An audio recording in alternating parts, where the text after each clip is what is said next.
Hello dear students. 4 साल के लंबे अंतराल के बाद एक बार मैं फिर से वीडियो बनाना शुरू कर रहा हूँ। यदि वीडियो में आप लोगों का सपोर्ट मिला, आपने वीडियो को पसंद किया, तो मैं वीडियो बनाना जारी रखूँगा।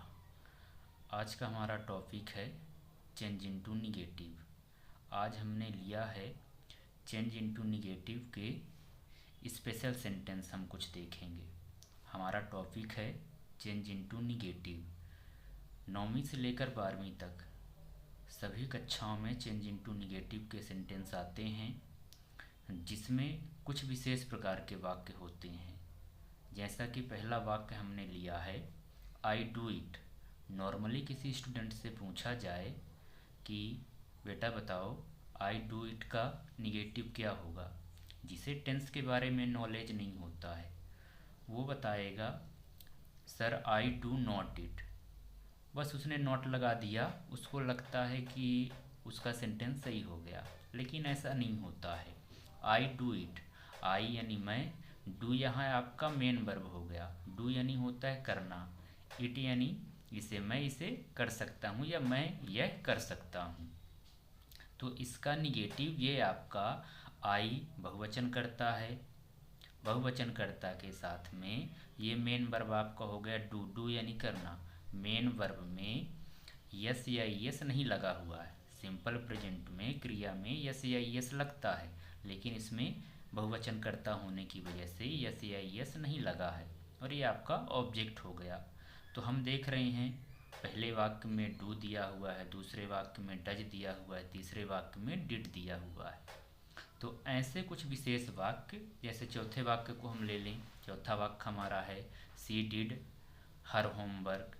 तो इसके लिए ऐसे अगर जो वाक्य हैं जिनमें पहले से हमने नियम लिखा हुआ है, यदि वाक्य में पहले से do oblique does oblique did दिया हो तो इनके बाद नॉट डू लिखकर आगे का वाक्य लिख देते हैं। चलिए इस नियम से हम इन वाक्यों को बनाते हैं। तो देखिए, इन वाक्यों में आपसे टेंस बनता है कि नहीं बनता है, आपको चिंता करने की ज़रूरत नहीं है। अमूमन पेपर में ऐसे वाक्य पूछे जाते हैं, तो आपको बस इतना ख्याल रखना है। जैसे देखिए पहला वाक्य है आपका आई डू इट, तो आपको लिखना है आई, फिर डू दिया है तो आपको डू लिखना है। देखिए जैसा कि हमने नियम में लिखा है, क्या, do oblique does oblique did दिया हो तो इनके बाद नॉट डू लिखकर आगे का वाक्य लिख देते हैं। तो हम क्या करेंगे, डू दिया है तो डू दिया है, तो इसके बाद हम आई डू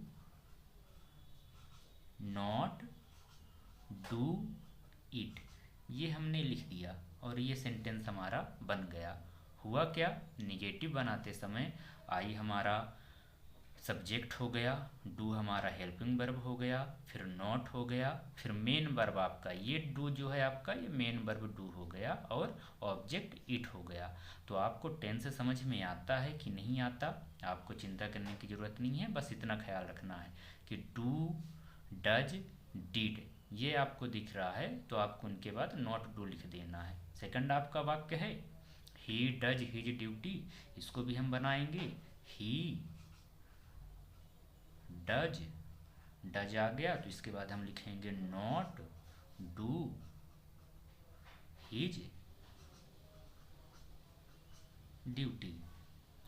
चलिए तीसरा वाक्य हम लेते हैं वी डिड इट, तो हम लिखेंगे वी डिड, डिड के बाद भी हम लिख देंगे we did not do it.